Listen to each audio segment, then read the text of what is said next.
Tagore publications പ്രസിദ്ധീകരിക്കുന്ന റഹ്മ കരീമിന്റെ ഓർമ്മകൾ ഓളങ്ങളിലൂടെ എന്ന പുസ്തകത്തിന്റെ കവർ പേജ് പ്രകാശനം ചെയ്തു. മാധ്യമപ്രവർത്തകൻ പി അനിൽ എഴുത്തുകാരൻ ഡോക്ടർ ആർസുവിന് നൽകി പ്രകാശനം നിർവഹിച്ചു. കനോലി കനാലിനെയും ചാലിയാറിനെയും ബന്ധിപ്പിക്കുന്ന ഒരു ജീവിതഗന്ധിയായ സൃഷ്ടിയാണ് റഹ്മ കരീം എഴുതിയ ഓർമ്മകളുടെ ഓളങ്ങളിലൂടെ എന്ന പുസ്തകം. പുസ്തകത്തിന്റെ കവർ പേജ് പ്രകാശനം എഴുത്തുകാരനും മാധ്യമപ്രവർത്തകനുമായ പി അനിൽ നിർവഹിച്ചു.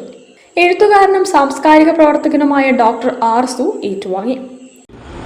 ഇങ്ങനെ എഴുതാം, പുത്തനൊരു വര കുറിയ വര, ഒന്നായി നന്നായി, വളവും വേണ്ട, ചെരിവും വേണ്ട, ഇഴിവും വേണ്ട, ഒന്നായി നന്നായി, നന്നായി നിന്നാൽ ഒന്നായി, ഒന്നായി നിന്നാൽ നന്നായി.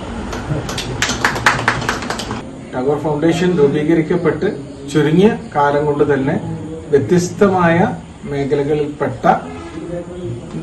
പുസ്തകങ്ങൾ നമുക്ക് പുറത്തിറക്കാൻ സാധിച്ചിട്ടുണ്ട്.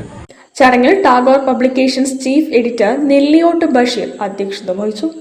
എഴുത്തുകാരൻ ഹസൻ തിക്കൊടി മുഖ്യാതിഥിയായിരുന്നു.